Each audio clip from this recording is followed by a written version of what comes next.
Hello, everyone. Welcome to Grid Live Wrap Up. Joe Samaniego here, along with Kobe Lammers from the Podium Finish, Adam Lemeries, Ben Schneider, and Joshua Birch. We invite everyone to participate in the chat room, share your opinions, questions as well, especially if you saw the Formula One Belgian Grand Prix today and the MotoGP British Grand Prix, the only race that really took place under green flag conditions this Sunday. We'll start off with Formula One. A lot of confusion about this race and what happened at Spa. Essentially, the race never got underway under green flag conditions. However, during the warm-up lap, well, not even the warm-up lap, on the way to the grid, Sergio Perez crashed into the wall, looked like his day was done. But after a 3-hour delay, when the race did get going, he was able to participate. How did this happen? Well, after two delayed starts, two formation laps, the race did not take place under those formation laps. However, that initiated the 3-hour clock, but not the 2-hour clock since the race didn't start.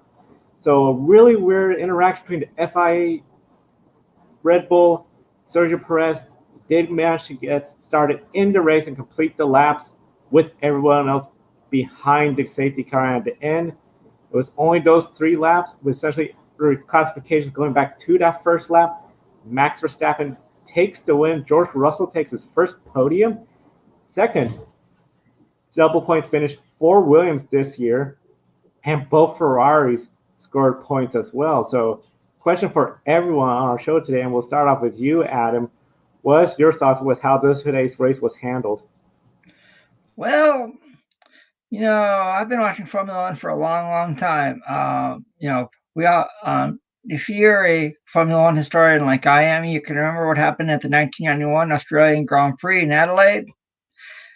For me, if I'm a fan, I would find a way to want my money back, and I would find a way to want it back now. It was too dangerous even to a lot of drivers have said they could not see in the spray, even behind the safety car. And I know they tried their hardest, to have this race, but it was like Noah's Ark out there. It was crazy. I think the most laps that anyone had was either the medical car driven by Alan van der Merwe or the safety car driven by Barrett Mylander. Overall, I hated so much of the fans, because they were out there in the pouring rain and the fog. And I know the FIA tried their hardest, to get it in, but if I'm a fan, I don't want my money back, and I would want it back as quick as I can. There's a clip of Stephen A. Smith on First Take several years ago where all he says is, "What am I going to say? I can't believe what I'm seeing." And that's basically how I feel today. I feel bad for the FIA, if anything. I know a lot of people are coming down hard on them, but really, I don't know what they could have done differently. You can't run the race, obviously, because the conditions are too unsafe. You can't postpone the race till Monday or Tuesday because of how much goes into putting on a Formula One Grand Prix weekend, and you have a race, to turn around in 5 days' time for Dutch Grand Prix. Imagine if that race was in, the United States or something. You'd have to travel across an entire ocean, so you can't set the precedent of postponing races, to Monday or to Tuesday, even if it's bad enough, because, I just don't think you can have different rules for races, in different countries or different parts of the world. That would overcomplicate things. And obviously, like I said, you can't run the race in the conditions that they're in. So what do you do? And ultimately they decided to do what they did today, which was get some parade laps in to have a classified race and call it at that. The only thing that I think maybe you could make an argument they could have done differently is just call it a non-championship race, on the fly, and decide not to award points so that it doesn't have an impact on the championship. Because obviously qualifying in Formula One is very important, but, I think none of the drivers yesterday were expecting that was going to be, with the exception of Sergio, who crashed on the parade lap coming out to the grid. That was going to be exactly where you finished. It's a very unfortunate situation. I feel so sorry for the fans that came out and paid a lot of money to come see a race and were treated to that. I don't want to compare it to the 2005 United States Grand Prix, because I think that was one where the FIA actually did fumble the ball very badly, and that could have been prevented. There's nothing the FIA can do to control the weather. But you know how much of an uproar those fans were in on that day. At least they got to see a race. The race only had 6 cars, only 2 of which were competitive. But they still got more for their money than the fans did today. So those are the people that I feel most badly for. And I know Lewis said that they should get their money back. I hope something can be done to at least maybe give them a ticket exchange for next season or something. But it's just a very crappy situation. And, I think we have to consider how we can prevent this from happening again. But on the flip side, I don't know what the FIA really could have done differently today. I think they did everything in their power to try to get the race in. Ultimately, they couldn't do it. Yes, it was just a really frustrated situation all around. Like you were saying, Ben, I'm really upset for all of the fans who basically got to see nothing but cars right behind the safety car. And these Formula One races, well, no, they're very expensive to attend, way more expensive than going to NASCAR and IndyCar races. And I know a family who went to their first Formula One race a couple of years ago, and that family had to work very hard and put in overtime just to make the trip happen, just to buy the tickets for the entire family, and that doesn't include all the other logistics, like buying a plane ticket, hotel for a couple of days, and meals. So it's really expensive, especially if you're coming from another country to see a Formula One Grand Prix. And I'm not sure if we have any people from other countries attending this year's Belgian Grand Prix, but in a normal year, if I was from the United States and traveled all the way over to Spa-Francorchamps thinking I'm going to see Spa for the very first time in a once-in-a-lifetime trip and not see anything today, I would be very frustrated, and I would demand to have my money back or something in the future. Like Ben mentioned, I think a ticket exchange would certainly be reasonable, or if they give them half a refund, at least something, 25%. At this point, if I was fans, I'd take any sort of a refund, even if it's not a full one. But it was just a really unfortunate situation that we saw today. I don't really know if we can call that a race since we didn't see any real on-track competition. And I'm just thinking, imagine if George Russell had won the pole. We'd have George Russell standing on the top step of the podium and Williams winning a race, and I think that would have been such an incredible story. But today's race just wasn't meant to be. I'm sat up here still in the commentary box as well, where I've been practically all day, and from a broadcaster's point of view, days like this are both a dream and a curse. A dream because you thrive on the uncertainty, you thrive with calling people, getting interviews, dragging people on your shows as well, talking to people, seeing what you can find out. You live for it as a journalist. From the commentator's point of view, up here in the box, today, 4.5 hours of broadcasting for absolutely nothing, it does make you feel like you've missed out on some other great races that have happened. We talked about the fans as well. Even Lewis Hamilton says cash is king. He said that the only reason the race today happened was so that the FIA could declare it as a full race and get their money in as well, and the teams get paid as a full event. The race probably... we heard from Michael Masi post-race, it couldn't have happened tomorrow. We put that suggestion in the commentary. Could it happen in the morning? And we even put it being that could we cancel Friday at Zandvoort and have a 2-hour practice on the Saturday and run it as a 2-day event like we did with Imola last year? Just something so that we could have a full race so the fans could have it. We had a time where the medical car was out there on the track that I thought we could have actually gone racing. The rain had eased up, but by the time the 10-minute signal had come around and all the cars were back in, the rain had picked up again. So we lost out on a good couple of minutes of where we could have had some really great racing. And it was at least 20 as well, if you count the 10-minute counter. Today, from sitting up here in the commentary box, I've got 1, 2, 3, 4, 5, 6, 7 or 8 screens in front of me that tell me timings, a YouTube chat, driver tracker, the race control messages as well.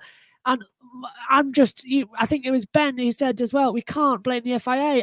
you can't blame them for the weather. You can blame them for the handling of today. I would have organised this race this morning in place of the Formula 3 race and the Porsches. They managed to run a race today. We could have run at those earlier times because the heavier rain we knew all day. We told you yesterday it was coming for the start of the race. It was seen a mile off. I do not like how the fact is that several rules got broken today. But to begin with, the start procedure was a joke. So many formation laps as well was not necessary. It triggered us having to go out again to do more laps, which was even more dangerous. The race should have just started behind the safety car. The whole point of the formation laps behind the safety car is to try and have a standing start. That clearly wasn't visible today. It should have just been 2 laps and then stopped it and then tried it again. It still not worked. I feel that the constant delays to the start procedures didn't help because the cars were being unplugged and replugged as well because the decisions came so late. That's going to affect them further down the line. The whole weather delays was bizarre. 3 hours as well. The clock ticking down as well. Nothing today made sense even before the race got underway. The FIA need to go back and have a look at the rules because every single one got torn up.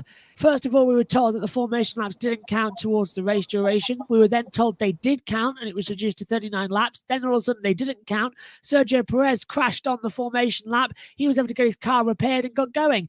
Is that going to be the rule going forward? Romain Grosjean crashed in 2016 in Brazil, 40 minutes for the start of the race. That car could have been repaired. It wasn't. It's setting so many precedents today that isn't good for the future of F1. Today is left a bitter taste in my mouth, and it's left me with no confidence in Michael Masi after yesterday as well. He's done a great job trying to get the race done, but we should have run earlier. We should have had more clarity as well. And the fact that the teams knew they were going out there for 2 laps, and we didn't, the fans and the commentators had no information on our race control that it would be a 2-lap sprint. We guessed it, but honestly, today was just an absolute farce. What was that banner from 2005? Black flag this race? Yeah, this is a black day in Formula One's history. All the points being shared, and especially the inconsistency, the rules just seem to be the inconsistency just not there to where I feel this race was handled at all correctly.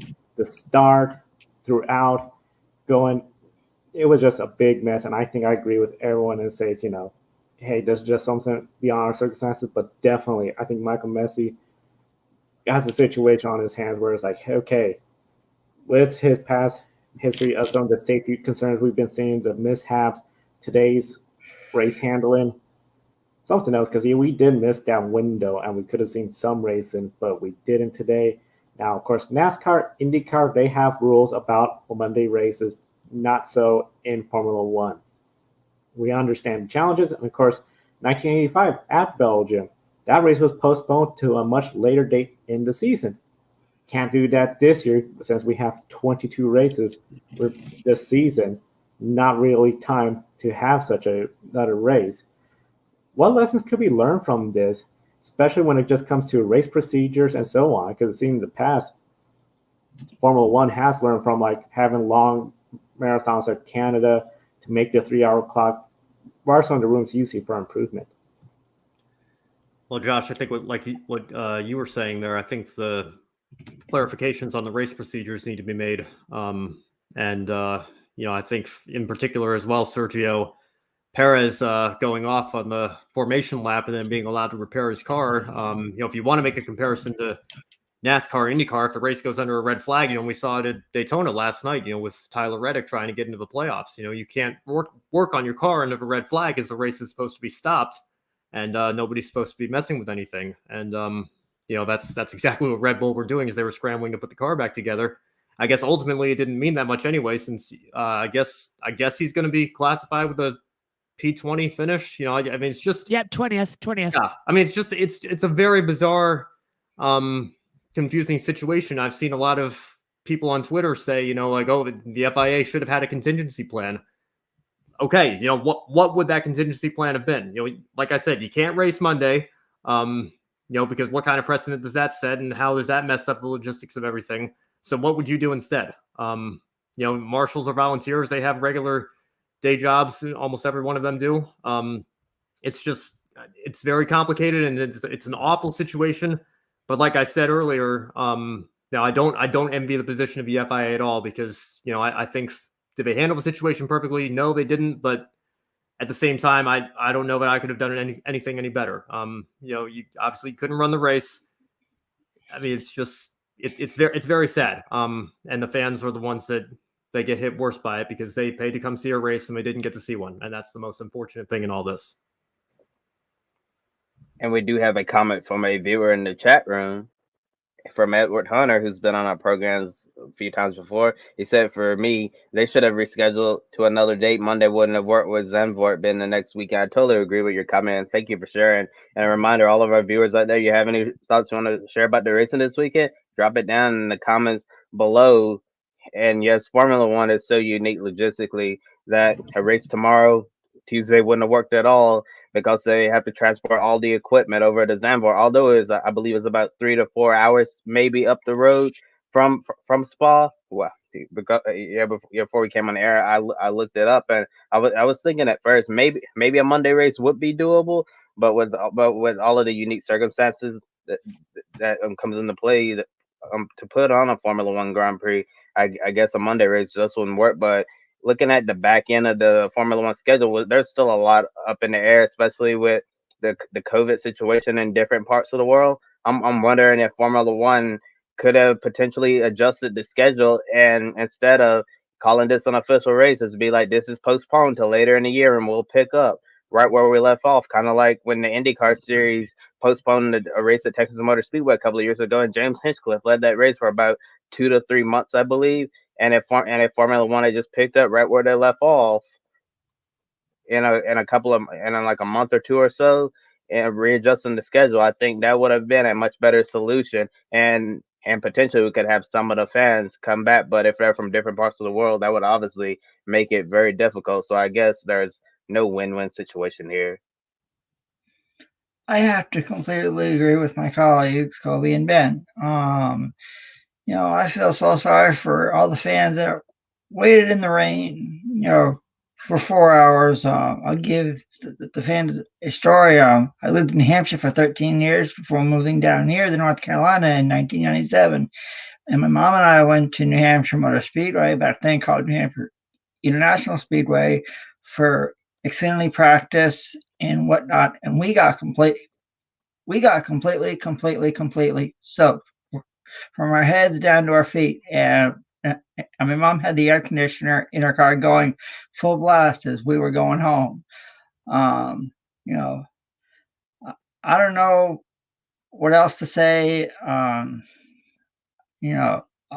colleagues have said it really, really well. I know it's hard for the FIA to go to a Monday race. I can understand that. I know they tried their hardest today, but it's going to be interesting to see going forward how the FIA deals with a race like we saw at Spa. In terms of triple headers, because that was one of the main factors as well, where we can't run on a Monday race as well as the marshals not being there, as I think Joe pointed out in the YouTube chat in the commentary. I would say if we have to have triple headers or even double header events, make them 2-day events with one practice, one qualifying, one race. Let's get rid of Friday altogether. Then there's an option there to run on a Monday as well as a backup plan if we can't. I'm remembering Silverstone in 2018 with Moto GP. They couldn't run at all and they cancelled the race. They even turned a wheel as well. They lost points as well. At least we've got some points, but this is only the 6th time in history that only half points have been awarded in Formula One. And it's a strange situation because now we face a situation like we did in 1984, where this World Championship could be decided by half a point between Hamilton or Verstappen. And that's going to make mathematics hard because Verstappen's won today and he's got that half a point. So it's going to make it even worse for commentating the rest of the season. Going forward, I think they need to look at earlier start times because that definitely played a factor in today as well. The reason it became a 3-hour window is because before, after the Canadian Grand Prix in 2011, it was in the regulations that if the race was red flagged, it was a 2-hour race inside a 4-hour window. But then when Liberty came in, they moved it to an hour and 10 minutes past the next hour. It then became just an hour later. So it became a 3-hour window. So a 2-hour race in a 3-hour window, that's not doable, is it? The red flags usually last over an hour. There's a big accident, i.e. Grosjean. So we need to go back an hour, have an earlier start time, have the full 4-hour window as well, and properly get things back as a contingency plan. Not that that mattered, because the stewards broke their own rule, Article 6.5 as well. So they broke that as well and stopped the clock, which they're not allowed to do. So multiple things out there. Going forward, I think there needs to be more clarity in these procedures. I would get rid of this ridiculous formation lap start procedure, because it just takes away the overall laps of the race and it causes problems. I'd start the race behind the safety car. If it is then dry enough, I would line them up on the grid and then set the 5 lights to go. Why we have to have the formation lap, counting them down, I don't know. It makes it all confusing. So safety car starts, then if it's dry enough, a standing start. If it's not, rolling start. And either way, you've completed those crucial 2 laps behind the safety car to get the points as well. Also, I'd have a look at changing that, because maybe half points isn't the right decision. If this has been declared an official result, they should look at moving that 75% distance for 4 points and move it to at least 50 or 25, because this can't happen again. It can never happen again. Definitely nobody wants to see it happen again. And we did get a question in the chat room. Can a team protest today's results? I think that's a really interesting question, especially if you're Mercedes and you lose the points by half a point. And there is rumors going around the paddock actually as well that all the teams sort of ganged around Michael Masi as well post race to have a word with him about it as well, because they need to know, are we getting paid our full amount? Are they not? And the one team that I understand could be protesting is McLaren, on the basis of the fact is that Lando Norris had a 3-place grid penalty for a race that never actually officially happened the way it was supposed to. So and Raikkonen as well started the race from the pit lane when the official start was in the pit lane. So Raikkonen could go back to his original grid slot as well, which wasn't that higher up the grid. So McLaren could protest Norris to try and get him into the top 10 and get that half a point away from Carlos Sainz as well. So I think McLaren and Alfa, the 2 teams have got the strongest chance there, and to protest the result. I was going to say Bottas, but he had that from Hungary, so that's finito. And you bring up a good point. Ferrari double points today. McLaren just Ricciardo in the points. So that could be really big. It'll be really interesting. Of course, we'll be following this throughout the upcoming weeks right here on the Grid Network. Now, Ben, I know this past Saturday, we all talked about Air Rouge, the safety concerns entering that corner. You were the only one unable to join us yesterday. Can you tell us, when it comes to Air Rouge, should the FIA, F1 look at some sort of changes or even possibly reconfiguring the Fame corner? Well, changes, I think, absolutely. Anytime there, you have an opportunity to make motorsports safer. We've seen it with the Halo and in IndyCar, the Aero screen this year, I think, is already definitely proven how much of safety innovation that it is, and maybe even saved some lives. It's really been put to the test for the last few years. But I think when it comes to Eau Rouge and Spa, I'm reminded of how IndyCar fans felt after Robert Wickens and Justin Wilson's accidents at Pocono in recent years. And, I think the knee-jerk reaction is always, we shouldn't go back to Pocono, or we should do this or do that. But I think once you come down from your emotional high, you start to think about reasonable solutions such as the Aero screen, which I think would have saved Justin Wilson's life. And maybe, Pocono could do something to raise the walls, try to prevent a car from getting into the catch fence, maybe space the cars out on the start of the race, but they're not all bunched up together in a pack, try to prevent pack racing. So I think, if IndyCar can do that, Formula One can certainly look at ways to improve the safety runoff areas at Spa. Think about, obviously start procedures are going to be a major talking point after today's race for sure. And I think you can do all of that without actually needing to reconfigure the most iconic corner of one of Formula One's most iconic tracks. I think even some proponents of, people who are on the side of saying, we've got to do something about the safety here to keep these crashes from happening and keep these dangerous incidents from happening. Even they're saying, look, you can have your precious corner or whatever, but that doesn't mean we just turn a blind eye to safety. Racing is an inherently dangerous sport, and I think you're never going to eliminate the risk entirely, but there are certainly things you can do to mitigate the risk. And in the case of Spa and Formula One, whoever's racing there, I know the W Series had a massive accident there. I've certainly been keeping up with the couple of drivers that had to go to the hospital. I hope they're doing all right. I think everybody's got to take a look and see if we have suggestions for how we can keep that from happening again. Let's do that, and we don't necessarily have to completely abolish or redesign the corner to do so. Definitely, and then we do got a comment in the chat room. Glad no serious injuries this weekend. So definitely was one of those weekends. I think all of us will remember. Not exactly the best circumstances, but at the end, all the drivers are going home, and that's the big thing. We definitely want to thank Josh. I know he is back on his channel covering more motorsports, so of course be sure to subscribe and like his channel. Meanwhile, we got NASCAR to recap because they ran yesterday. Boy, was that a race. What can you tell us all about that?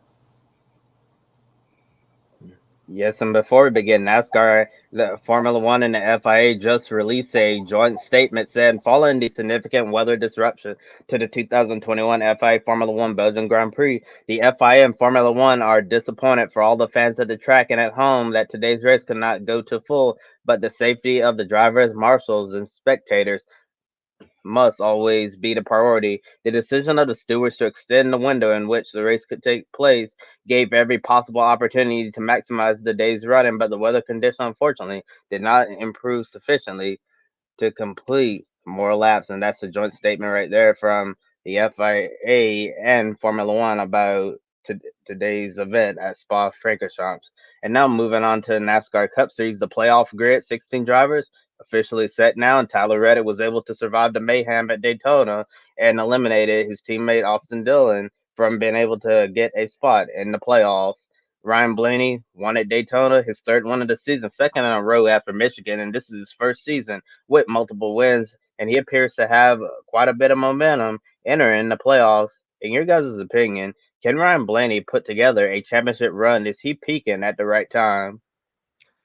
Well, I brought up last week, 10 years ago, when Tony Stewart went on his magical run and said, as the chase was approaching, we don't even deserve to be in the chase. And what does he do? He goes out and wins 5 of the 10 chase races and wins the championship. So when you have a reset, when you have everybody brought together, if somebody gets hot at the right time, peaks at the right time, I think absolutely they're championship contenders. I think in particular this year, we've seen a lot of parity.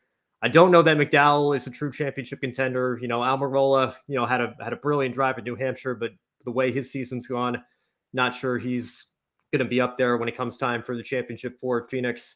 Reddick in particular, if the championship race were at Homestead, maybe, because I know he loves that high line. That might be something that he could get up there and contend. But, I don't know that with how RCR's run this year, but he's going to be a contention for that. But I think you look at the playoff grid, the way the system is now, I think there's easily 10 drivers or so that you could realistically see holding that championship trophy up at Phoenix in just a couple of months' time. I have to completely agree with you, Ben. Last night, it was, like I said yesterday, it was a wild and crazy race. I don't think it gave Ryan Blaney that much momentum going into the playoffs. And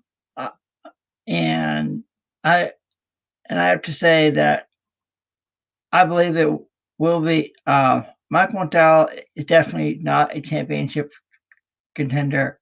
Eric Almirola, yes, he won it at Loudon, but I don't think he'll go all the way. Overall, I believe it will be somebody in the top 10 that has a good shot to win the NASCAR Cup Championship, holding the championship high at Phoenix in November.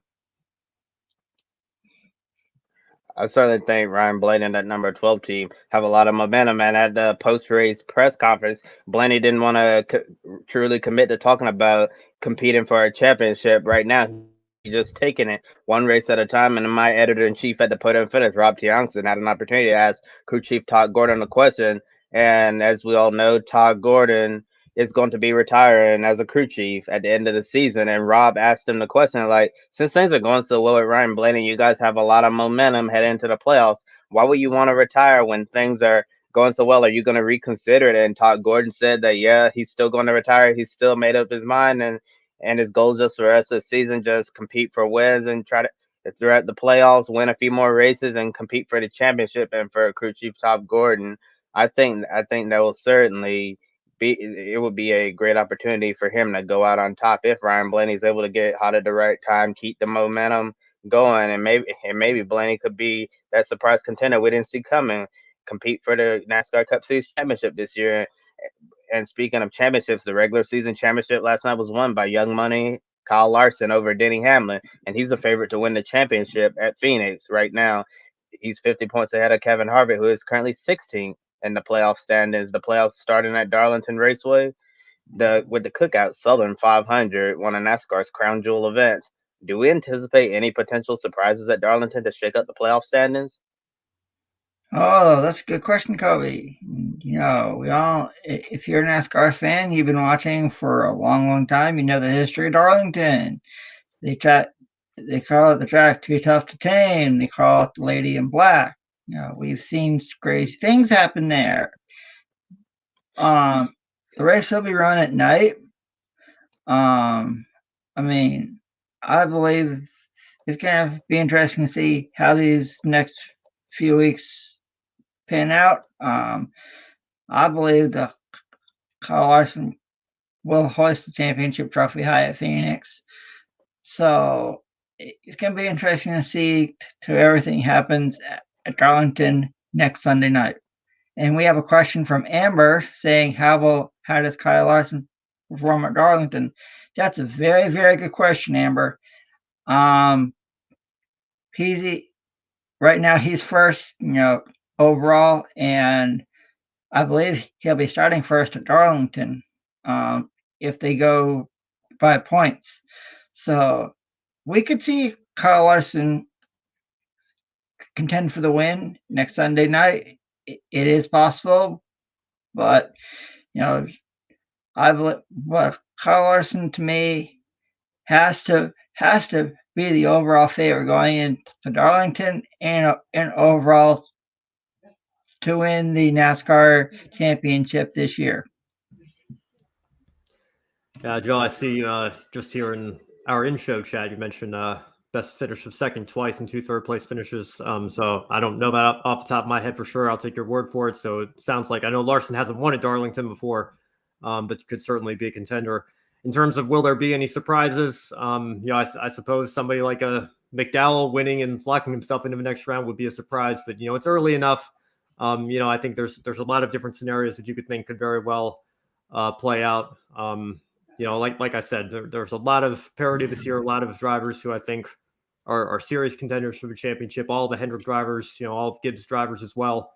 I don't know that any of them winning would be a major surprise to me, unless it's, like I said, somebody like a McDowell or, Reddick having not won a race this year. That would maybe shake things up a little bit, but it's still only the first round. And, you're only going to eliminate 4 of the 16 drivers over the next 3 races. So I think it's a little bit early to be talking about that. And at Darlington, once again, they're going to be using high horsepower and a smaller spoiler, so it'll be a lot more in the driver's hands. Daytona had quite a few cautions, several multi-car wrecks, including the last lap crash when Kurt Busch turned Daniel Suarez into Kevin Harvick and tore up a bunch of cars there at the end.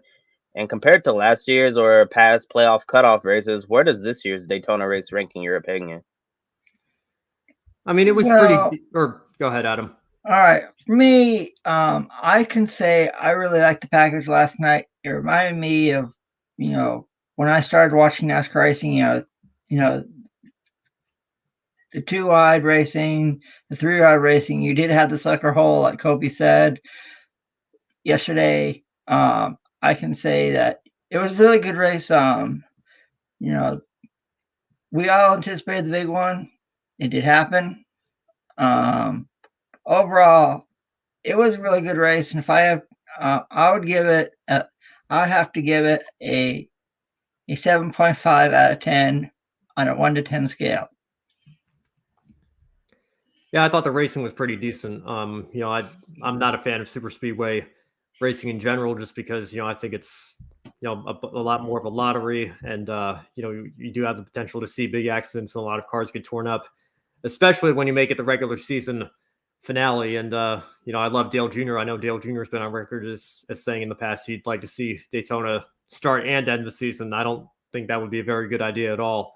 I think it's just there's too much potential for craziness, especially in the format where one race determines your champion among 4 drivers. That certainly wouldn't be a good way to crown a champion, even more so than I don't think the current way is a good way to crown a champion. But last night I thought the racing was pretty good until we got down to the last 20 laps, and then you had the one major accident, you had the red flag, and then the big wreck coming to the finish line after the overtime period. So that always frustrates me to see a bunch of great race cars get torn up right at the end of the race, right at the finish. But solid job to Ryan Blaney. I think we keep going back and forth in recent years, between Keselowski and Hamlin being the best super speedway racers in NASCAR. I think Blaney's certainly making the case for himself right now with his wins in Talladega and now at Daytona. So good race for him, good race for Bubba Wallace tying his best career finish, and want to give a shout out to BJ McLeod and Josh Bilicki as well for their top 10 finishes for Live Fast and Rick Ware. If there is a silver lining to this kind of racing, it does give you the potential to see small teams like that get up there and mix it up with the favorites and everything. And Rick Ware certainly needed it after that caution took out 3/4 of their team there. So, good run for those guys as well. And speaking of the racing, yesterday we talked about not knowing what to expect with the changes to the package. No wicker bill on the spoiler. You cut the horsepower down from 510 to 450, and no aero dust, which I believe was a carryover from the changes that were made at Talladega. And last night, in my opinion, I didn't really see much of a change in the racing. I think the only big changes, they were a little bit slow. I remember, and at Talladega, they were like in 200, 201, 202 mile per hour range. But last night, fastest speeds were around 191, 190, 189. So I think NASCAR definitely accomplished their goal to bring the speeds down. And if you saw the crash on the last lap, you saw when Daniel Suarez hit Kevin Harvick really hard at that certain angle. I'm wondering if we had kept over the aero package from Talladega, would Kevin Harvick have potentially flipped over there? But it was really nice to see when Kevin Harvick spun around so fast, the car didn't even lift off the ground. And I think with the changes NASCAR made, the aero package certainly really helped the cause there. And overall, I thought it was a really action-packed race with a lot of crazy, insane action. I think that's just how you can describe these restrictor plate tracks, Daytona and Talladega. And I'm sure when we get to Talladega in just a couple of weeks' time, it's going to be really, really crazy, because last night's race was insane. And Tyler Reddick, Kevin Harvick, Denny Hamlin are the 3 winless drivers in the playoffs. The race to the championship begins next week, as the drivers will try to tame the Lady in Black and bring home a crown jewel trophy. And one championship that might be coming to an end soon is MotoGP. And with the MotoGP championship, definitely here's a quick look at the grid ranking. As you can see, the standings, not a whole lot of changes. The big one is Fabio Quartararo got around Thierry Neuville. That is because Fabio Quartararo did get the win today at Silverstone. Here's the full grid ranking. Of course, follow us on Twitter at GRIDranking, and of course our website GRIDranking.com to follow also the Grid World Motorsport League on our website. So definitely encourage everyone to visit that. And of course with MotoGP, Quartararo with that win, 65-point lead over Juan Mir, who passed Pecco Bagnaia for second place. There's only 7 races left, so 19 riders are still eligible for the championship. And Quartararo, if he was to finish second place in each of the remaining races as of now, he would lock up that championship. Adam, is he at that next level where he could just focus on winning because everyone else is so far behind him in the points? Oh, sure. We saw what happened with Fabio. He completely dominated today in Silverstone. When the green when the green light after the green light came on, Fabio said "Hasta la vista." We saw what happened at lap 1 with Marc Marquez and Jack Miller going down in turn 9. Fabio right now is in another planet. I believe it's Fabio Quartararo versus the field in MotoGP. And if Fabio doesn't win the MotoGP World Championship this year after he's had a completely overall dominant year, it would be a really shock not only to everyone in the MotoGP world, but overall in the motorsports world as well. It would be a huge shock, a huge collapse, considering 5 wins already this year. But you got to compare that to the person that won the championship last year, Juan Mir. He did it with just 1 win, just 1 win to get the championship with help of consistency. Now he is second place. The Aragon Grand Prix is the next weekend, and this is where he got third. It started, in fact, 3 races in a row. He got podiums, including his first win in MotoGP. So do you believe Juan Mir, the defending champion, is starting to peak at the right time and could mount a championship effort? I believe it could happen, but like I just said, Fabio Quartararo is in another world right now. He has been so dominant in MotoGP this year. He has 5 wins. It's going to be hard for anyone to catch him. I know Johan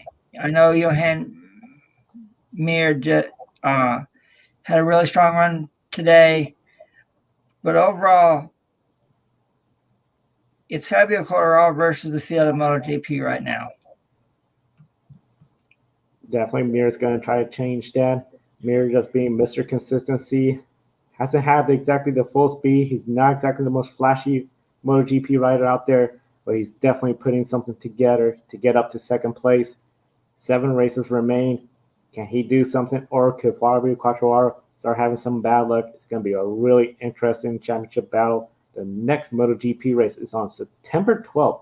That's the same day as the Portland Grand Prix. I wanted to give everyone a friendly reminder. Be sure to subscribe to the Grid Network, as we're going to be covering the Grand Prix of Portland all weekend long. We're going to definitely have, of course, Grid Live pre-race, some special programming for the big occasion, since we are based out of the Rose City, Portland, Oregon. So we invite everyone to be sure to subscribe to our channel on YouTube right here and hit the bell icon to not miss any of our future programming. Coming close to the time limit. So Adam, it's time for that shiny moment of the weekend. That's right, Joe. And it's time for our Grid One Shining Moment of the weekend. Now I'll start with you, Joe. What was your Grid One Shining Moment of this motorsports weekend? I think the shining moment for me has to be Emma Kimmelinian winning that W Series race. Started the race, it looked like it was going to be Jamie Chadwick all the way through. We had the rain. It was a challenging race. But Emma started 5th place. Started working her way towards the front, and that was one of the best drives we've seen this year in W Series. Every winner this year has started from either the pole or somewhere in the front row. So 1st place or 2nd place. She was the first back winner this season. Great ride from her. And the big thing, now she could try to hopefully put together some sort of championship run, because the first half of the season was just not her luck. So I definitely see her being my shining moment. And I guess I'll go next with my shining moment. And it's not going to be for the result, but for the effort. My great one shining moment this week goes to the driver to number 7, Spire Motorsports Chevrolet, Corey LaJoie, for that effort last night. Remember early on in the race, he was up there fighting for the lead and got shuffled to the back, and he missed the big wreck, except for the final one at the very end. Corey LaJoie gave Ryan Blaney that push he needed to push him out front, and Corey was locked to Ryan Blaney's back bumper. And I was thinking, oh my gosh, what's happening if Corey LaJoie pulls off the upset and Spire Motorsports gets into the playoffs? So I think it was a really great effort for Corey. And for this race, Corey had a Hendrick motor, so that's why he was able to really keep up in the draft a lot more than he usually is on these plate tracks, and he's also said the team usually tells him on these tracks to take care of the car. But this time I told him that he could just go out there, go race hard, and that's exactly what he did. And unfortunately got caught up on that big crash on the last lap. But I definitely think you have to give a shout out to Corey LaJoie for quite an effort, leaving it all out there on the track to try to get Spire Motorsports into the playoffs. Well, I just saw a tweet from Marshall Pruitt. I want to read it out for you guys. Perfect end to a rough week in open wheel racing. First USF 2000 Road to Indy win for at Miles Rowe Racing and at Force Indy 99. And what a beautiful sight with the extended Rowe family on the podium. I know there's been a lot of talk about the new Force Indy team, and great moment for IndyCar and for everybody involved with that effort to finally get a win. That's a feel-good moment after the Formula One race, I guess you could say, that we just saw. And it's hard to find a shining moment from the race, Formula One race in general, based on just how much of a mess and confusing situation it was. And again, I want to extend all my sympathies to the fans that were out there. I feel absolutely awful for them. But it is hard not to, I think we have to give a shout out to George Russell as well, and the entire Williams team, because Williams have definitely struggled a lot in the last few years, and for George to put on a sensational performance in Q3 yesterday, and Williams in general, Latifi up there in the points as well. They built a car that can definitely contend in the midfield in the wet, and I think we've seen evidence of that now. And Williams' first podium, I think, since Lance Stroll in Baku in 2017. So great effort for that entire team as well. I want to give them a shout out in my one shining moment today as well.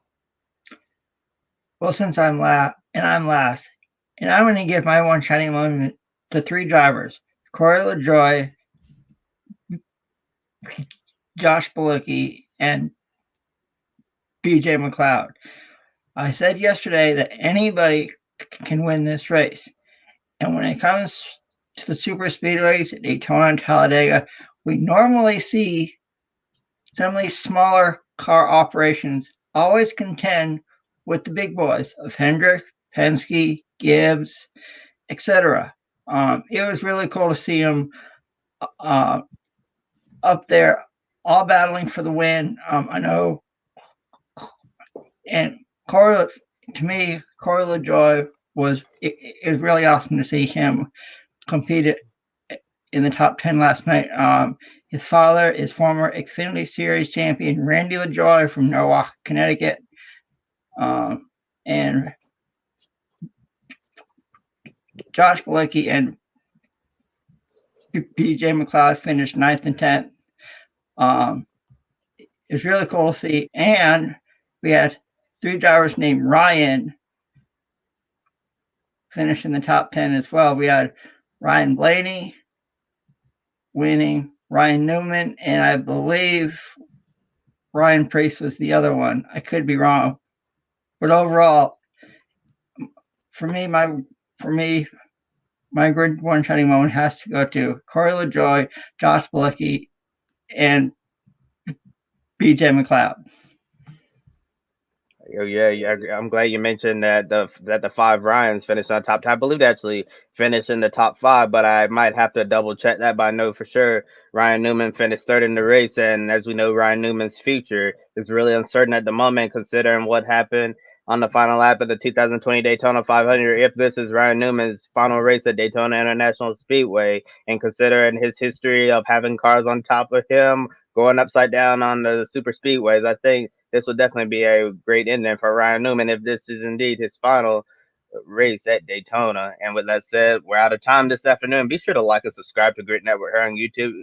Follow us all over social media: Twitter, Facebook, Instagram, TikTok, you name it. Paw Bless has dog leashes and clothing accessories for dogs of all sizes. 10% of your purchase goes towards helping homeless, sick, and rescue dogs. Also, be sure to check out public.com, the stock market social media home. Our referral code will give you $5 to start investing right away. Public.com will allow you to connect with your friends. You'll be able to make new friends, and you'll learn how to properly invest in the stock market. Finally, a special thank you to our Patreon supporters, Colin, Mark, and Shell, for supporting the Grid Network. We really appreciate you guys for keeping us on the air long term and supporting everything we do. For Ben Snyder, Joe Samaniego, Josh Birch was here earlier, and Adam Lemeries, I'm Kobe Lambert from the Podium Finish. Thank you for watching, and have a wonderful week. Don't be an anonymous investor. Join the stock market social media platform, public.com. Invest any amount of money and share with friends and new friends.